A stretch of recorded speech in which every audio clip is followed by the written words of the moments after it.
Tento diel podcastu vznikol vďaka podpore e-shopu kremkrem.sk, kde nájdete kvalitnú, overenú kozmetiku na pleť, vlasy aj telo, vrátane špičkových unikátnych opaľovacích pien EVI Technology. Ďakujem e-shopu Kremkrem za podporu. Ak by ste aj vy chceli podporiť môj podcast, neváhajte sa mi ozvať. Dnes je môjim hosťom Patrik Legiang, profesionálny športovec, slovenský futbalový brankár, ktorý bol členom slovenskej futbalovej reprezentácie do 21 rokov a momentálne pôsobí ako profesionálny brankár vo Vietname. Je tiež zakladateľom nadácie Step by Step, ktorá podporuje deti a sociálne slabších. Patrik, vitaj. Ahoj Peti, v prvom rade veľmi pekne ďakujem za pozvanie a aj za takéto privítanie. Možno si niektorí poviete, že je to taký nezvyčajný výber hostia na môj podcast, ale my už sa s Patrikom poznáme nejaké obdobie a myslím si, že sme na veľmi podobnej vlne a myslím, že máš čo povedať mojim poslucháčom a že ich to bude inšpirovať. A okrem toho nie vždy vieme takto nahliadnúť do toho sveta tých profesionálnych futbalistov z takého možno trošku iného uhla pohľadu, ako ťa budem ja spovedať. Takže som rada, že tu sedíš, že si našiel čas, lebo teraz si naozaj veľmi krátko na Slovensku, lebo pôsobíš vo Vietname. Áno, je pravdou, že som priletel vlastne minulý týždeň, pár dní som na Slovensku a nikdy v živote som si to tak neužíval ako teraz, ten domov, a uvedomil som si veľmi veľa za tých pár mesiacov, ktoré som strávil. Dá sa povedať, že na druhom konci sveta, a veľmi to podčiarklo to, že som tam bol úplne sám a išiel bez rodiny, o to mi to je teraz cennejšie, narodil sa mi synovec a veľmi som sa tešil, lebo som ho až teraz uvidel prvýkrát. A ďakujem za tvoje slova na moju osobu, vážim si to a ja som naozaj rád, že tu môžem sedieť, tešil som sa na to a preto som si aj našiel čas, veľmi rád. Tak uvidíme, kam nás to dovedie. Ale keď sa vrátime úplne na začiatok, tak kedy si sa ty vôbec rozhodol, že chceš robiť futbal, že chceš sa stať futbalistom? Bolo to úplne, že od útleho detstva? Asi v 5 rokoch bolo a ja si myslím, že každé dieťa má svoj sen a ako deti si nedávame hranice. A môjim snom bolo naozaj stať sa profesionálnym futbalistom, ale viem, že som sa k tomu dostal vďaka svojmu staršiemu bratovi, ktorý začal ako prvý a on sa mi stal úplne prvým a asi aj najväčším vzorom v živote. Nie len ako kvôli futbalu, ale celkovo ja som chcel byť úplne ako on, kopírovať ho vo všetkom takže myslím si, že vďaka nemu som dneska aj tým profesionálnym futbalistom, brankárom. Takže aby som ti odpovedal na tvoju otázku, tak to bolo od 5 rokov, že mal som to šťastie, dnes si ho uvedomujem si, aké mám šťastie, že môžem robiť to, o čom som ako malý chlapec sníval a v podstate sa živiť tým, čo milujem. A uvedomujem si aj to, že koľko percent populácie si toto môže povedať a zároveň aj vďaka tomu pociťujem aj tú zodpovednosť voči vlastne verejnosti, že chcem čo najviac možno ovplyvniť aj tú masu alebo mladšiu generáciu, keďže mám tie možnosti alebo silu hlasu, takže chcem ju využiť čo možno najpozitívnejšom slova zmysle. Ako si túto prácu predstavoval, keď si bol malý chlapec a aký je ten stret s tou realitou? Ako malý chlapec, ako deti si dávame naozaj, nedávame si žiadne hranice a pre mňa to bolo byť profesionálnym športovcom niečo wow, lebo však samozrejme mal som svoje vzory, vrátane brata, ale sledujeme tie svetové hviezdy, možno dievčatá majú speváčky, herečky, modelky, ja som mal tých športovcov a od malička som zhľadal k ním, takže som si to presne predstavoval.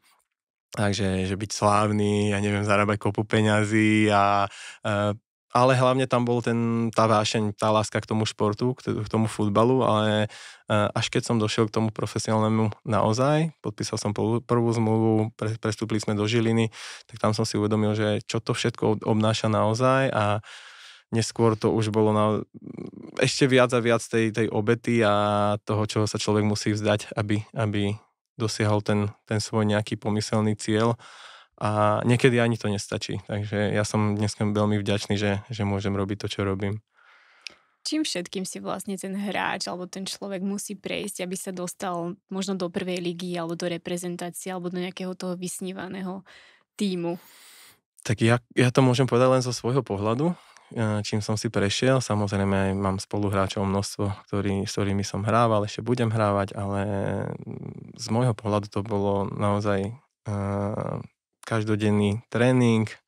Nerad používam slovo drina, ale je to proste tvrdá práca a neochvejná viera, lebo máš množstvo dní, keď si povieš, že sa ti nechce, ale keď máš ten sen a je silnejší ako to, že sa ti nechce, tak ideš. A ja ten futbal veľmi rád prirovnávam, taká paralela k životu, že ťa naučí množstvo vecí, ako je disciplína, spolupráca, keď si v tímovom, kolektívnom športe, naučí ťa víťazstvám, naučí ťa oslavám, ale takisto tým prehrám, že tie prehry dnes už viem, že mi dali oveľa viac ako tie víťazstvá a na základe toho sú potom tie víťazstvá oveľa cennejšie, keď človek zažije aj ten pád a aj pád na hubu, dá sa to tak povedať. Doslova niekedy. Doslova. na trávnik. Čo podľa teba odlišuje naozaj takých tých brutálnych, profesionálnych, výborných futbalistov od takých tých priemerných? Že čo je vlastne tá esencia toho úspechu? Je to z koľkatých možno percent ten talent a z koľkatých tá drina? Bo je podľa mňa je veľa šikovných futbalistov, ale nie každý sa dokáže dostať možno tam, kde ty, alebo keď povieme Beckham, Messi. Samozrejme, je množstvo skvelých futbalistov a ja sám to viem zase na svojom príklade, že som vyrastal v malom mestečku vo Filakove a nikdy som nebol najväčším talentom a proste mal som okolo seba chalanov, ktorí boli oveľa šikovnejší, ktorí boli viac ospevovaní, ale veľmi nás ovplyvňuje množstvo faktorov, ako je napríklad prostredie, v ktorom vyrastáme, v ktorom sme. Takisto tie vzory, ktoré som spomenul a ďalej je to tá práca, tá disciplína, vytrvalosť. No a neskôr, keď už sme v tom profi, keď sa bavíme o tom, že čo rozlišuje tých ultra skvelých alebo výborných od priemerných, tak jednoznačne som zastancom toho mindsetu a že hlava rozhoduje. Od mladého veku som sa zaujímal o mentálne nastavenie, pretože chcel som robiť maximum preto, aby som bol úspešný, samozrejme na ihrisku, ale neskôr sa mi to otvorilo aj do života, že ma to začalo baviť ako osobný rozvoj a to ma ešte viac fascinovalo na tom, že ako hlava pracuje a ako je prepojená s telom, lebo ja stále nie že hlásam, ale žijem podľa toho, že pre mňa sú to spojené nádoby ako fyzické telo, takisto tá duševná stránka a mentálna príprava u mňa je to, dovolím si tvrdiť, že 80% z vlastnej skúsenosti. Ako teda prebieha taká tvoja mentálna príprava, napríklad pred zápasom? Ja mám svoje rutiny, je ich viac a mám to od malička, od mladého veku a je to aj tým, že som pracoval niekoľko rokov s mentálnym koučom, jedným, potom som mal aj ďalšieho, ale nakoniec som prišiel k tomu záveru, že nastaviť si tú svoju rutinu, aj tak človek musí, a daný športovec poznať hlavne sám seba, vedieť, čo mu vyhovuje, lebo niekto ti môže nadiktovať nejakú cestu, toto musíš urobiť a keď to neurobíš, tak nebudeš úspešný, ale každý sme individuálni, každý sme originálni a čo niekomu vyhovuje, či už je to v strave, vo výžive alebo v čomkoľvek, ale teraz sa bavíme o nastavení, tak si myslím, že každý by si mal nájsť nejakú svoju cestu, môže sa inšpirovať niekým, ale hlavne treba aplikovať do svojho života a vyskúšať to. Ak ti to vyhovuje, super, nechaj si to, ale ak nie, tak poď ďalej a hľadaj tie možnosti. A pre mňa je najväčšou výzvou ako keby nasledovať tú svoju najlepšiu verziu seba samého. Stále proste odkrývať niečo a hľadať, bádať a to ma tak fascinuje, to je taká cesta životom. Je niečo, v čom cítiš, že si možno trošku iný, než sú tvoji spoluhráči? Alebo než sú v podstate športovci v tejto branži? Možno aj v tomto, o čom sa bavíme od začiatku a ja som dnes rád, že ma to od maličko tak chytilo a že som sa o to zaujímal, lebo ma to viedlo k úplne iným veciam, k iným ľuďom a otvorili sa mi zase nové dvere, ak to môžem tak nazvať. A zároveň možno sa vrátim aj k svojmu detstvu, že byť iný tak od malička sme s bratom v podstate už meno napovedá, že nie sme úplne čistí Slováci, ale ocino pochádza z Vietnamu, čiže z Ázie a pred 25 rokmi nebola tak multikultúrna spoločnosť, ako je dnes a vtedy to tie deti dali pocítiť. My sme to vtedy nechápali, lebo sme boli vychovávaní v tom, že si máme vzájomne pomáhať a nikdy nám rodičia akože nerobili rozdiely, čo sa týka ako keby farby pleti alebo tváru očí a vôbec to nie je o tom. Ale neskôr som si uvedomil, že z tej nevýhody pomyselnej som si spravil výhodu a že nie sme rovnakí aj s bratom ako všetci ostatní, ale zároveň by som rád podčiarkol to, že sme si všetci rovnocenní. Ale každý je originál, takže na tú odlišnosť som zvyknutý od malička, ale neskôr naozaj som to bral ako svoju výhodu, čo berem aj dodnes. A pocítil si niekedy aj vyslovene kvôli svojmu pôvodu nejakú diskrimináciu? Áno, to som vlastne teraz spomínal, akurát som to nepovedal tak napriamo. Boli tam rasové narážky, ale hovorím, za to nemôžu ani tie deti, ale tí rodičia, že ich tak nepripravili na to, ale dneska už tá spoločnosť si myslím úplne inde posunutá, aj keď stane sa, hej, hlavne ja vidím tie rozdiely teraz, keď žijem v Ázii a rád aj cestujem, tak ten človek, keď cestuje, tak vidí ten kontrast, hej, v tej kultúre, mentalite a je to super, takže cestovanie, spoznávanie nových kultúr, nových ľudí odporúčam každému a mne to naozaj rozšírilo obzory. To úplne podčiarkujem. To je to, čo mňa najviac zmenilo a formuje. Ako profesionálny brankár vníma, keď mu dajú gól? Keď sa bavíme o tom mentálnom nastavení, aké to je pre teba, keď ti dajú gól? Bereš to ako svoje zlyhanie? Dobre, poviem ti, ako to začalo, keď som bol malý chlapec a bol brankár. Za každý gól, ktorý som dostal, som sa rozplakal. To je také priznanie moje. No, ja by som plakala. Ako to môžem brať? No, nemôžem sa tešiť z gólu, keď ho dostanem. Samozrejme, však som brankár a góly patria k futbalu, však všetci diváci oslavujú góly, hráči oslavovaní sú tí, ktorí strieľajú tie góly, takže hovorím, brankár je najnevďačnejšia pozícia. Ale proste som brankár, som na to hrdý a hovorí sa, že brankári sú iní, že oni majú vlastný svet. Ty tvrdíš dokonca, že to je taký trochu iný šport. Je to iný šport, jasné, že je to iný šport, lebo však my fungujeme úplne inak a myslím si, že na brankára musí mať človek aj povahu alebo byť iný ako hráč v boli. Ale no určite sa neteším zo žiadneho gólu, ktorý dostanem. Samozrejme chcem vychytať nulu. To je pre mňa taká čerešnička na torte, ale vždy som povedal, že každú nulu by som vymenil vždy radšej za to víťazstvo pre mužstvo. Možno som v tom vyrastal, že naozaj mužstvo je viac ako jednotlivec a ono to znie ako klišé, ale je to pravda. No, viac sa teší ten kolektívny úspech ako individuálny. A ideš vyslovene niekedy aj do také úplnej depresie, že sa ti nedarí, že si neveríš, že nie si dosť dobrý? Máš také obdobie? Samozrejme, podľa mňa tým prechádza každý športovec a keď si sa pýtal na tie rozdiely, vidíš, ešte sa vrátim, ale v podstate to bude aj odpoveď na túto otázku, že v čom je rozdiel tých ultra úspešných tých športovcov, tak je to tá mentálna stránka a je to o tom, že nie o tom ani čo sa ti stane, lebo chybu spraví každý, veď na nich sa práve učíme, ale ako sa ten športovec k tomu postaví a to je vlastne aj také premostenie do života, že čokoľvek sa stane, chyba, tak veď sme ľudia a robíme chyby a práve na tých chybách sa niečo naučíme. Keď sa nestane chyba, tak vlastne nič nové sa nenaučíme, sme stále na tom istom mieste a to nás neposúva ďalej. Takže takto sa na to dívam ja a myslím si, že tí športovci práve vďaka týmto chybám, nejakým, ak to môžem tak povedať, tak fuck-upom sa zlepšujú a stávajú silnejšími osobnostiami. Vníma to tak aj tréner, keď nechytíš?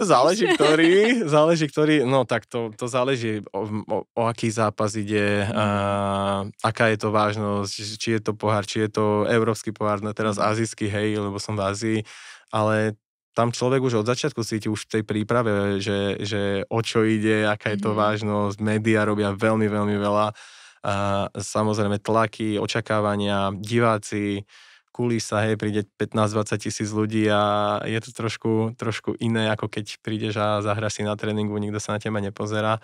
Takže s týmto treba pracovať a keď to človek zvládne, tak potom si to naozaj môže užívať. To je inak zaujímavé, to mi vlastne nenapadlo, keď som sa pripravovala, že keď ste na tréningu, tak vlastne nemáte žiadnych divákov, ešte vlastne o nič nejde. Uh-huh. Ale práve keď ide o nejaký dôležitý zápas a keď už je plný štadión, tak máš tlak. Máš. To je ako asi, keby si chcel, neviem ako s tým pracovať, tak jednoducho tam niečo je. A čo s tým? Veľmi to ovplyvňuje potom výkon tých hráčov, keď sa nepripravia napríklad? A to je presne tá veľkosť hráča, že či to dokáže akože ustať, alebo nie, že či sa zosype a z vlastnej skúsenosti viem, keď som bol mladý, preto som aj začal s mentálnym coachom pracovať, začal so sebou, spoznávať sám seba do hĺbky a potom to pretavilo sa do toho, že chcem sám seba ako človeka spoznať, ísť fakt do tých úplných hĺbok, ale to už sa dostávam ďalej ako hráč, ako brankár. Je to naozaj pracovať po mentálnej stránke aj s tým tlakom. Ja som práve priletel som po poslednom zápase, keď išlo o všetko. Buď uhráme výsledok, alebo neuhráme a padneme do druhej ligy. A keď ho uhráme, tak zostávame. A na tom závisí v podstate na jednom zápase jedinom, možno na jednom góle, možno ďalší chod a budúcnosť klubu, možno sa rozpadne, možno nie. A je to naozaj tlak a je to o tom, ako sa človek naučí s tým pracovať. A ja ako brankár v podstate si uvedomujem, že mám najväčšiu zodpovednosť, lebo za mnou, keď ja spravím chybu, už nikto nie je a nikto to nezachráni. Takže na to musí byť človek stávaný. Ty si spomenul, že niekedy záleží jeden zápas od toho, či padnete do druhej ligy alebo postupíte do prvej. Tak. Ty si pôsobil aj v pražskej Bohemians, čo je prvá liga. Áno. A myslím, že minulý rok si prestúpil do druholigového Pohroňa. Tak, trošku to upravím. Prestúpil som do prvoligového, ale boli akože poslední už dávali proste možno 1% šancu, že sa zachráni. Ja som šiel do toho, že výzva, že ja milujem výzvy, keď niekto povie, že niečo je nemožné, alebo sa nedá, nedokážeš. A mne to dávalo zmysel, aj keď to hlavne médiá to nechápali, že idem z Prahy do Žiaru nad Hronom. No práve preto sa pýtam, že čo bolo za tým, prečo si do toho išiel vlastne z Prahy naspäť na Slovensko? V Prahe som mal určité obdobie a neboli tam všetky veci košer a z Pohroňa prišla priama ponuka, oslovil ma môj bývalý spoluhráč z reprezentácie, ktorý spolupracoval s tým tímom, chceli nastaviť novú filozofiu a oslovil ma, že to chcú na mne postaviť a nechcú ma len ako brankára číslo 1, ale hlavne ako osobnosť do kabíny, formovať mladých chlapcov, ovplyvniť nielen chod tímu, kabíny, ale aj klubu a veľmi ma oslovilo aj to, že pán primátor bol nadšený z môjho príchodu, veľmi akože o mňa stáli aj s pánom majiteľom a chceli podporovať aj môj charitatívny projekt, ale celkovo, že boli veľmi, veľmi nadšení. Ja som zostal až šokovaný z toho, že ako ma majú prehľad o mne, že čo všetko robím, lebo by som to nikdy nepovedal, 6 rokov som pôsobil v Česku. Takže toto najviac u mňa zarezonovalo a rozhodlo a bolo mi jedno, že čo povedia médiá, alebo čo budú písať, lebo najdôležitejšie je, čo človek cíti a cítil som to tak, že to bude ten správny krok, aj keď sa to zvonku a z boku zdalo ako 3 kroky dozadu, alebo že som sa zakopal zmižne z fotbalového sveta alebo z mapy. No a ja sa vždy pozerám na veci z dlhodobého horizontu a vedel som, že mi to má niečo dať a že ma to má naučiť to, čo ma to naučilo a dneska viem, že to bol správny krok. Tak presne tak, keď tebe to dáva zmysel, tak všetko ostatné je irelevantné. Nie je to jednoduché, aj to je ten tlak, vieš, z toho okolia a čo povedia druhý a to bolo jedno z takých najväčších oslobodení v mojom živote. Nehovorím, že vôbec nedávam na názory druhých, ale nedávam na názory druhých, ktorí absolútne nevedia, kto som, čo robím, ako žijem, ale dôležití sú pre mňa tí najbližší, ktorí sú súčasťou tej mojej cesty a života. Keď sa bavíme teraz o tom tvojom prestupe, ako celkovo ty vnímaš tie prestupy aj veľkých hráčov do rôznych klubov a v podstate, keď to tak hlúpo nazvem, to odkupovanie. Nazval si to úplne presne. Odkupovanie, ako mne to príde ako nejaký tovar niekedy, hej? A ono to tak je. Ja som to pochopil, nechcel som tomu veriť. Veľa ľudí mi hovorilo, že nepatrím do futbalu s mojím nastavením, s mojimi hodnotami a proste je to tak, v tomto svete sme bohužiaľ kus tovaru a obchoduje sa s nami, ale patrí to k tomu, hej, na druhú stranu robíme to, čo milujeme, sťažovať, ja sa nesťažujem, hej, lebo naozaj mám tie možnosti a môžem robiť prácu, ktorá ma naplňa, ja to ani neberiem ako prácu, ale pre mňa je futbal životný štýl. Už dlhé roky, v podstate asi od malička a všetko ostatné, to je vlastne taký prirodzený bočný efekt toho všetkého. Na čo rád aj poukazujem tej mladšej generácie, lebo oni sa väčšinou naháňajú za tým, čo vidia len z boku, za tým pozlátkom a vôbec by to nemalo byť to gro, hej, to čo by ich malo hnať za tým. Je niečo, čo ťa na futbale najviac štve stále a nevieš to prekusnúť?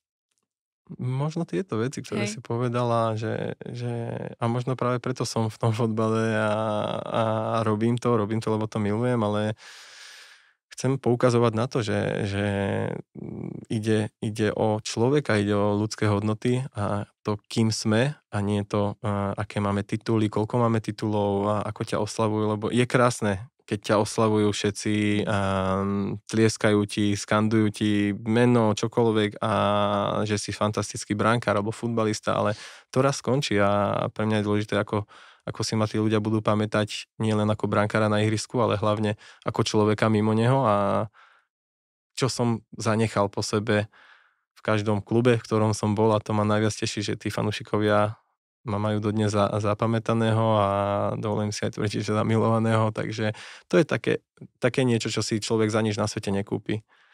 A nestalo sa ti predsa len niekedy, že keď si bol napríklad v nejakom období tvojej kariéry, keď sa ti naozaj darilo, chytal si každý zápas, ľudia skandovali tvoje meno, že si ušiel taký egotrip na to? Klamal by som, keby som povedal, že nie. Jasné, že áno, každý máme to svoje ego, zvlášť športovci, hej, a je to dennodenne, na dennej báze v úvodzovkách pretekáš sa, konkurencia a tak ďalej, ale zase to umenie je v tom nájsť ten balans a myslím si, že aj to ego nie je náš nepriateľ, ale vie nám aj vo veľa veciach pomáhať. Myslím si, že aj hlavne u športovcov, že ich to ženie vpred. A boli časy, ja som si zažil raketový výstrel, ja neviem, v 18 som dostal pozvánku do 21, čo bolo na tú dobu ako keby nevydané a v úvodzovkách poznáte celé Slovensko, rozpráva svete, ale potom aj ten pád na hubu bolo veľa tvrdší. A to bolo, keď som sa ocitol v Česku a v prvej lige mi nikto nedal šancu ani na skúšku a musel som začať budovať úplne od nuly. Ocitol som sa v druhej ligovej Blašimi a to bolo možno také najzlomovejšie obdobie v mojom živote, keď som sa rozhodoval, že buď alebo. Ty si vtedy, myslím, býval aj v nejakom úplne podzemí, bez okna. Býval som v pivničnom byte so zamrežovanými oknami, tak s jedným zamrežovaným oknom, aby som bol úplne presný. Bolo to veľmi, veľmi také ťažké obdobie, ale dnes som zaň veľmi vďačný, lebo keď si, väčšinou si na toto spomeniem, keď precítujem vďačnosť za to všetko, čo dnes mám a že nezáleží naozaj na tom, odkiaľ pochádzaš, alebo čo sa ti stane v živote, ale že máš ten pomyselný majak, ako som spomínal. A ako na to zareaguješ? Tak. Vlastne v tom období sme sa nejako, vlastne chvíľku potom aj my spoznali, myslím, v Prahe. Po tej Vlašimi? No, ja som bol v Vlašim, už som bol v Karvine. Už som bol v prvej lige, ale vlastne to bolo, ja neviem, asi rok potom, čo som si zažil toto obdobie. Ale ja som rada, že sme to otvorili, pretože práve veľa ľudí vníma len to pozlátko. Aj práve tí mladí, ako si hovoril, takže aj takéto situácie. Ja som rád aj za tieto otázky, ktoré dávaš priamo, lebo je dôležité, aby sa o tom rozprávalo. Nahlas väčšina presne mladých vidí len to pozlátko a naháňa sa za tým a vôbec si neuvedomujú, nielen mladí, vlastne všeobecne aj spoločnosť, že byť profesionálnym futbalistom je svet gombička a ideš si, ulietávaš si. Ale v podstate ja som šiel z MŠK Žilina do Česka a išiel som naozaj na tretinu svojho platu do neznáma sám, do Prahy, poznal som jedného človeka a išiel som do druhej ligy, do toho bytu. V podstate ja som tam najskôr odmietol bývať. Ja som tam býval na Čiernu u kamaráta, vlastne s kamarátom. A dneska na to spomínam, veľmi je to úsmevné, lebo dodnes sa smejeme, že nič nám vtedy nechýbalo, vieš. Prišli sme tam po obede, po tréningu, dali sme si šlofíka a bol tam chlad, lebo v lete horúčavý, ale tam bol chlad, lebo je to pivničný byt. Takže sa na tom smejeme dodnes, ale sú to krásne spomienky, lebo myslím si, že nám zostanú do konca života. No aby som sa vrátil ešte k tej mladšej generácii alebo k ľuďom, ktorí si myslia, že aké to je super, tak naozaj to bol pre mňa najväčší pád na hubu a boli tam množstvo myšlenok, či som urobil správne rozhodnutie odísť zo Žiliny, proste pre mňa úplne všetko na zlatom podnose. Chvíľku predtým sme hrali, 3 mesiace predtým, ako som prišiel do tej Vlašimi, Európsku ligu v Španielsku. Hrali sme proti Atletico Bilbao a 63 000, myslím, že divákov. Zrazu som prišiel na štadión, kde to nie je aj štadión, to bolo ihrisko s jednou tribúnkou. Prišiel som do kabíny a hovorím, kde mám veci, a že aké veci, kde máš svoje veci, a hovorím, že uterák, aký uterák, že tu nemáš uterák. Tak som chcel hodiť veci do prania, čo je automat, hej, normálne v profi futbale, no, dobre si domov vyprať veci. A kde, keď nemám práčku, vieš, no tak takéto veci to boli fakt také facky, ale veľmi potrebné do neskoršieho, ako keby takého veku alebo chodu, a potom si povieš, OK, ideš, postavíš sa na vlastné, alebo to vzdáš a ideš proste žiť normálne civilný život. Iná cesta. Takže boli takéto myšlienky a dneska som naozaj veľmi rád, že som to nevzdal a že som pokračoval.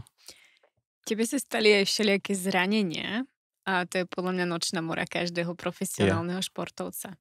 Ako to ovplyvnilo tvoj mindset a tvoju kariéru?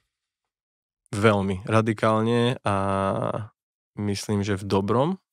Vďaka tým zraneniam som sa stal naozaj oveľa silnejším, odolnejším, aj keď aj to bolo, že keby som uveril napríklad doktorom, tak dneska tu asi nesedím, nepozrieš si ma ako... s tými doktormi, že? záleží, ale možno by som tu dnes nesedel ako profesionálny brankár, ktorého by si pozvala do podcastu, lebo mi niekoľkokrát povedali, že už nikdy nebudem chytať a proste je to vážne zranenie, väčšinou som mal akože ruky, mal som zlomený lakeť v klbe. Keď už sa to zocelilo, to mi povedali vtedy, že budem 8 mesiacov mimo. A ja som sa nastavil, že začneme zimnú prípravu s mojím najlepším kamarátom, ktorý mi aj vlastne silový kondičný tréner. A on ma veľmi veľa mi dal v živote, aj stále je pri mne podpora a s ním sme sa pripravovali. Za 2,5 mesiaca som odchytal zápas, takže tam som uveril v tú silu ešte viac toho mindsetu. No a neskôr po sezóne už som podpísal Bohemians, konečne prvá liga. Išiel som na dovolenku do Indonézie na Bali a tesne deň pred odletom som si dal vybrať droty z toho lakťa a povedali mi, že že tým, že som športovec, tak zvládnem aj let a že dovolenka mi pomôže, leto, more, slnko. No a tam som mal nehodu na skútri, spadol som priamo na tú pravú ruku, ešte som mal stehy ale zlomila sa mi kľúčna kosť.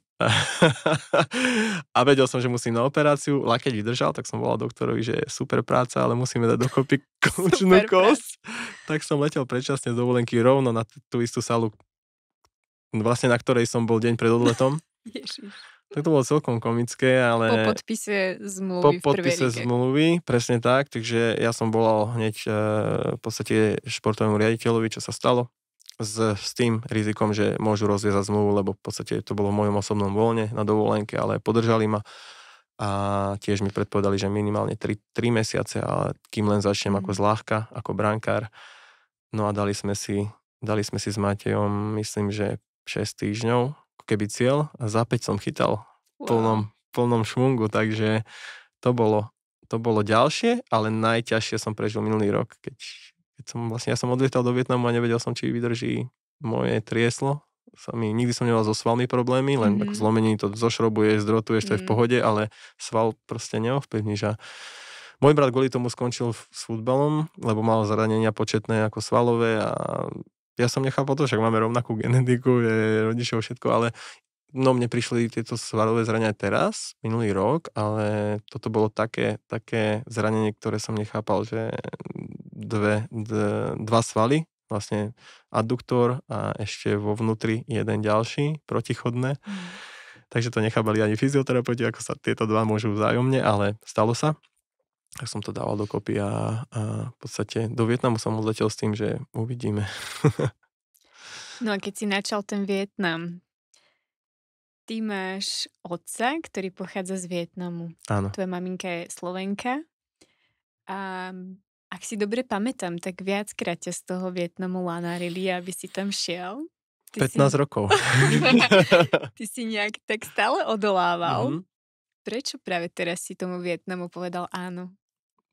Ono to súvisí podľa mňa aj s tým vývojom alebo osobnosti, že ako ide životom, tak proste pozerá sa na svet, na život inak vďaka tým skúsenostiam. Hovorili sme o zraneniach, o kariére, o kluboch.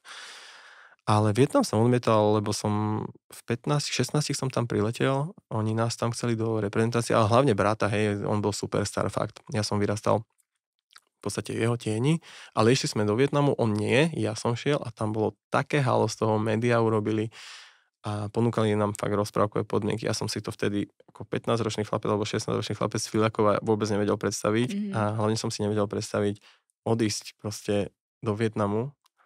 A v tom čase som už reprezentoval Slovensko a bol som na to veľmi hrdý. A bol som nastavený tak, že Európa, tu je moja cesta a možno bude ťažšia, ale som si povedal, že nechcem dostať niečo na zlatom podnose. Veľmi veľa ľudí mi hovorilo, možno všetci, že som s prepáčením hlúpy, že si nevyužijem toto a ja som si stál tvrdou hlavou za svojím. Neľutujem dnes to rozhodnutie, ale pred rokom tak precitlo vo mne po rozhovore s blízkym, ako keby človekom, trénerom, sa mi stal blízky priateľ. On sa nás pýtal napriamo, že na čo ešte čakáš, že s čím? Že s Vietnamom. A že čo, že odkiaľ ty vieš, ako je o Vietname? On, že no nemám, že nevie prečo, že čo tu akože chcem. Som mu povedal. On mi povedal, že nemáš na čím akože váhať, že nielen ako brankár, ale aj to, čo robím, hej, skrz tie deti, skrz nadáciu, že no napriamo sa ma spýtal, koľko obyvateľov má Slovensko. A som povedal, 5-6 miliónov. Vieš, koľko Vietnam? A ja že neviem, že 100. A zrazu blik, žiarovka a povieš si, OK, že... Niekedy stačí jedna veta, úplne. Že? A zrazu fakt blik, no ja som otvoril tú myšlienku, akože vyslal som ju do vesmíru, ak môžem tak povedať. A v novembri tohto roka, tam bol akože najväčší zadrhol to, že nemám vietnamské občianstvo. Ocko mi do 18 rokov akože nezriadil, neboli sme na ambasáde nič, a takže som mal len slovenské. A tam v podstate vo Vietname máš 3 zahraničných hráčov, že každý klub môže mať 3, hej, ako taký, že žolíci. Tak oni väčšinou chcú 2-metrových Afričanov, ktorí dávajú góly a nechcú si vybiť jednu kartu ako keby na brankárovi, lebo brankár je nevďačná pozícia, to som už povedal.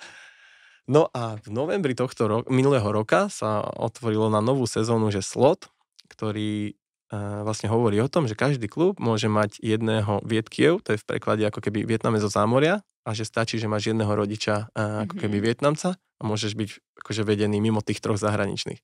A ja som si povedal, že už väčšie znamenie nemôžem dostať. Tak som povedal, že OK, ideme do toho. A nevedel som, či prídu ponuky. A zrazu ma začali kontaktovať tie kluby a v januári, začiatkom tohto roka som si povedal, OK, ideme. A nebol som o tom presvedčený, ale zvedomil som si to práve na pobyte v tme. Vietnam. Bol som. A tam prišlo. Tam som si povedal, že tam si počkám na tú odpoveď a bolo, že jednoznačne, ja som sa opýtal, čo budeš ľutovať na sklonku života, na tej smrteľnej posteli a že budeš ľutovať, že si nešiel alebo šiel. Jednoznačná odpoveď, takže keď nie teraz a prišla ponuka, tak som zbalil všetko a išiel začať v úvodzovkách nový život. A ako sa ti tam páči? Aký je vietnamský futbal, ľudia? Keby si to mal zhrnúť. Poviem to tak, že bol to najťažší pôrok v mojom živote. Ako komplexne, nie len fotbalovo, ale najlepšia škola života, najväčšia škola života. A dneska som naozaj vďačný za to, že som si to odžil a to človek musí naozaj len zažiť. Ja môžem o tom rozprávať, ale človek to musí nasať, musí tam byť. A vietnamský futbal, veľa ľudí mi hovorilo, že to je úplne ako keby na nižšej úrovni ako v Európe, že tam budeš proste úplne vyčnievať a tak ďalej. A nie je to pravda, pretože som tam prišiel a tí hráči sú naozaj neskutočne technicky vybavení, pripravení, dokonca lepšie ako niektorí v Európe.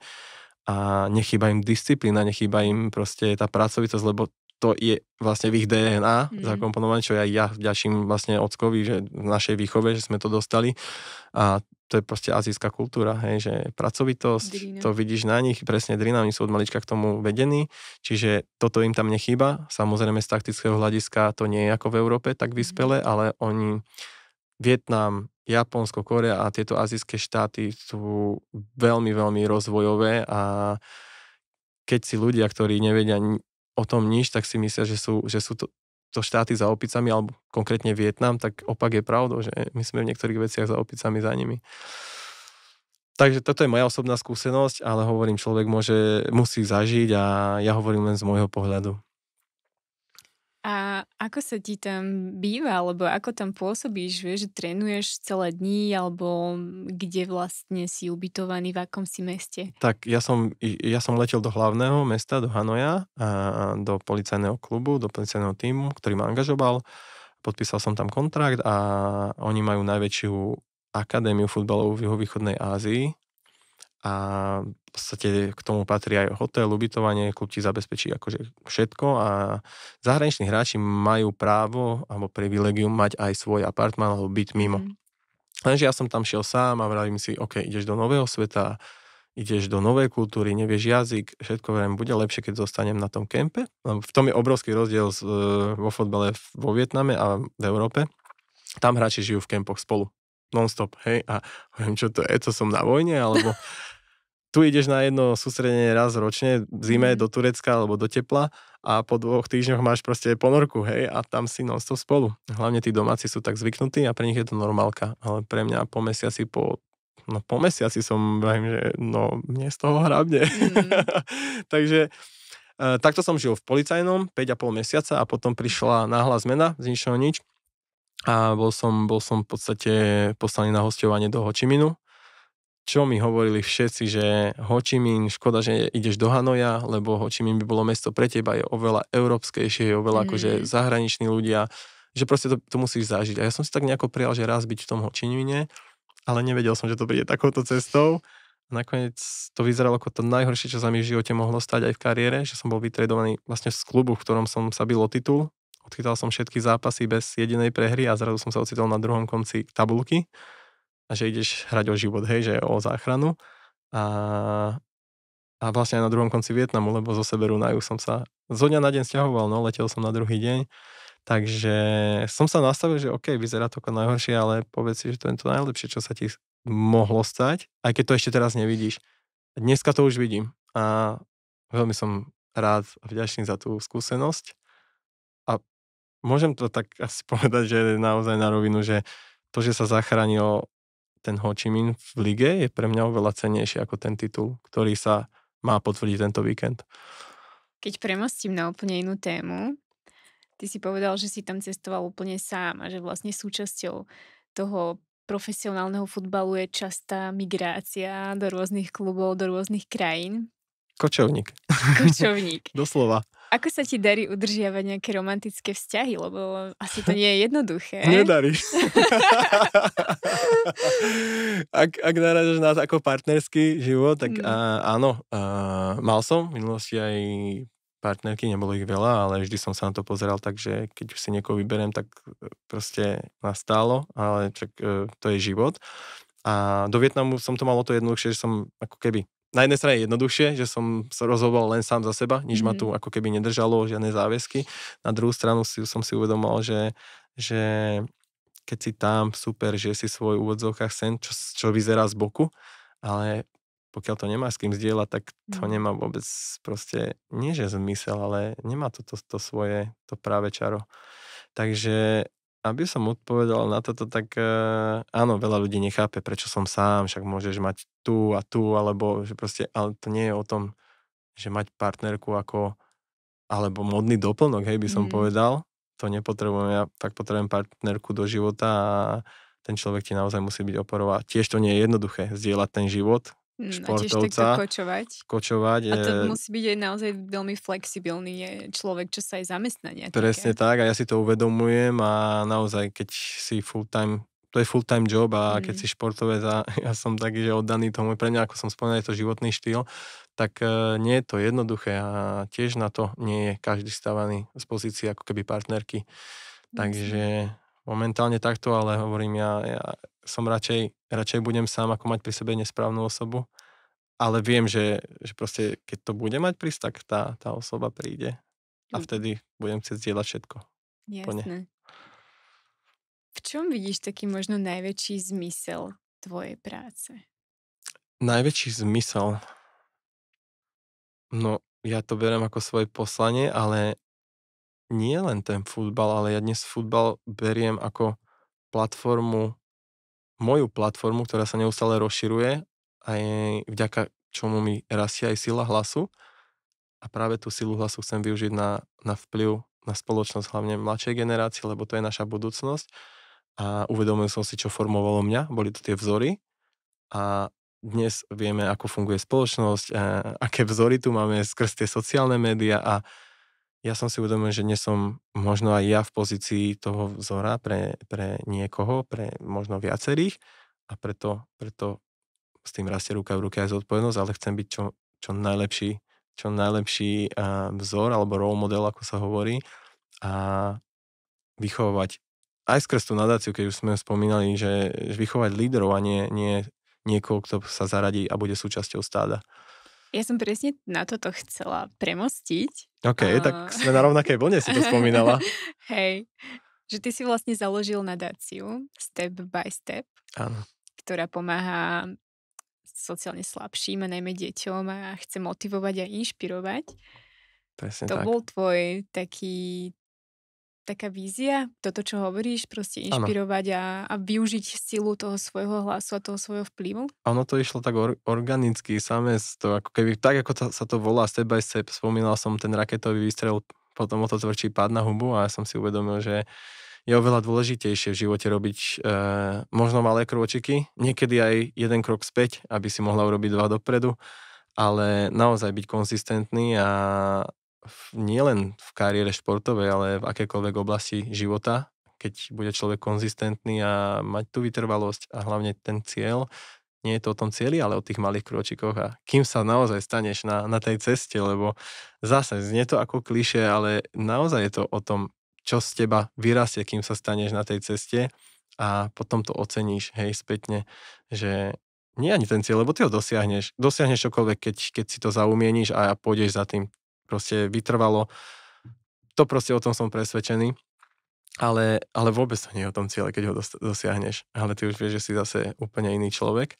A v podstate ono to začalo na základnej škole vo Filakove, kde som vyrastal a ja som si od 16 začal písať svoje ciele na papier. Verím v manifestáciu, že keď ju zhmotníme, tak respektíve keď to napíšeme vlastnou rukou, perom na papier, tak si to priťahujeme, čo sa mi osvedčuje v živote, takže odporúčam. A jedným z tých cieľov snov bolo darovať sadu dresov v škole, na ktorej som vyrastal, ako také poďakovanie. Vedel som, že moje vzory to robili, hej, Beckham, Ronaldo a tak ďalej.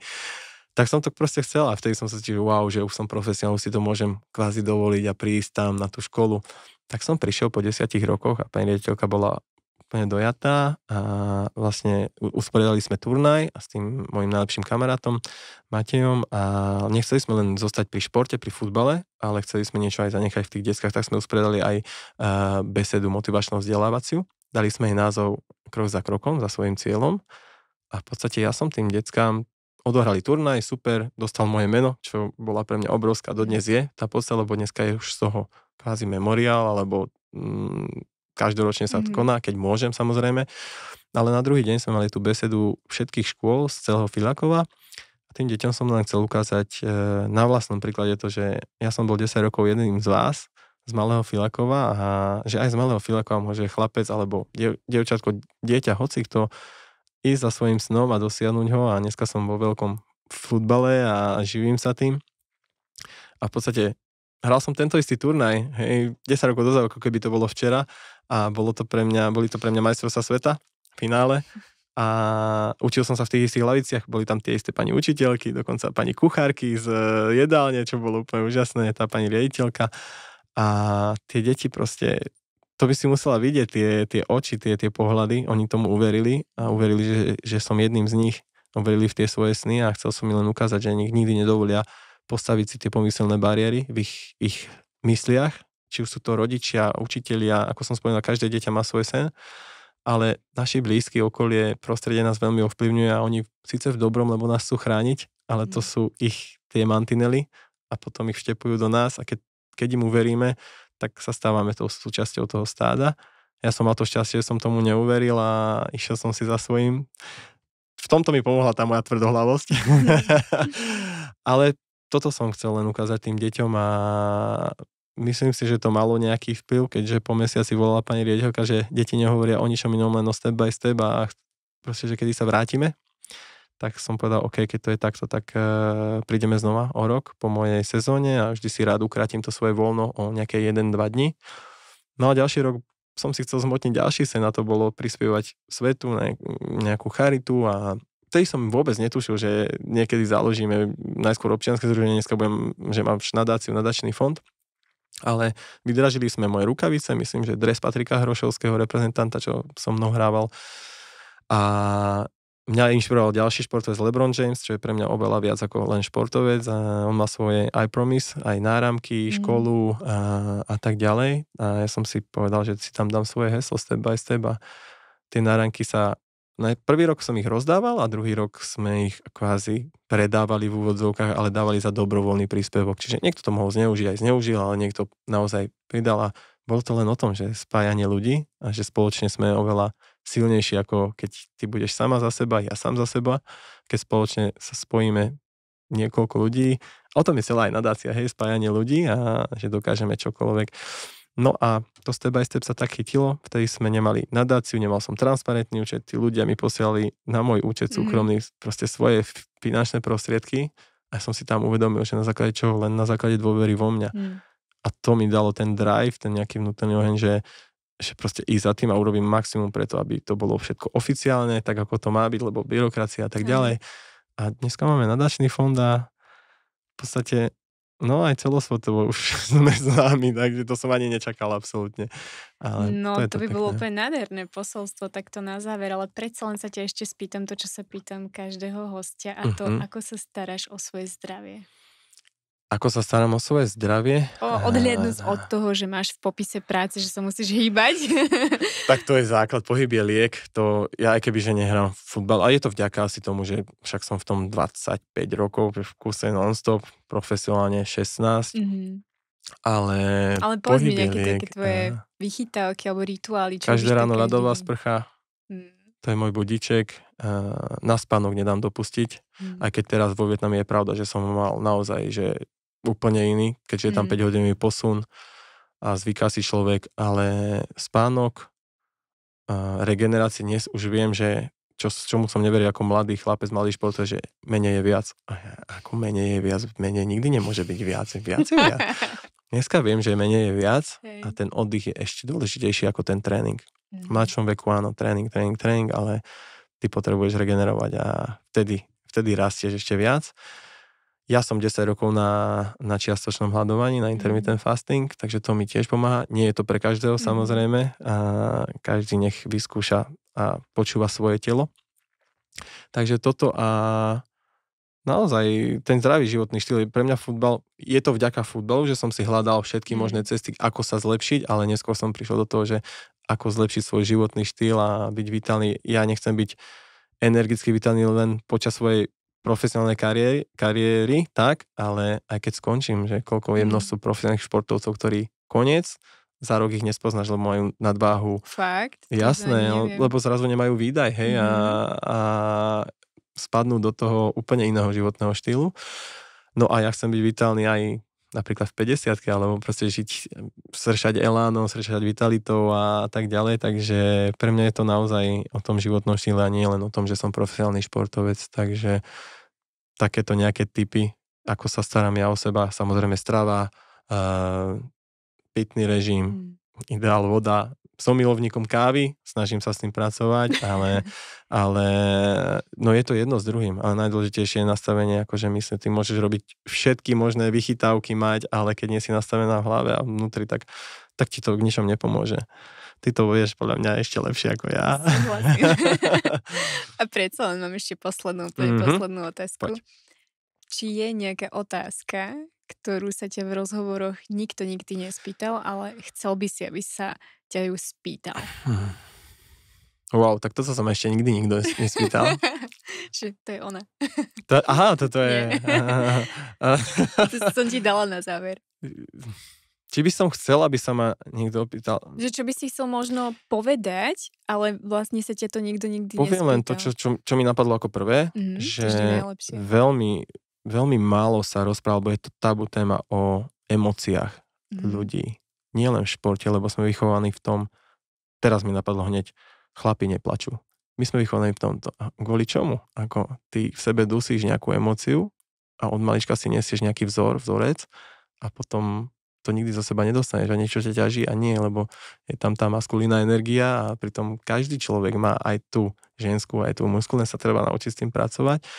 Takže možno toto mi napadlo, že sa veľmi malo rozprávať o emóciách a o športovcoch znova, vraciam sa do svojej branže, ale ja to pretavujem do normálneho života, že ľudia prestali rozprávať o emóciách, lebo spoločnosť káže to a musíme sa držať v týchto nejakých hraniciach, kvotách a tak ďalej, čo by povedali druhí, ale najdôležitejšie naozaj byť, môžeme klamať komukoľvek, ale nikdy neoklameme samých seba.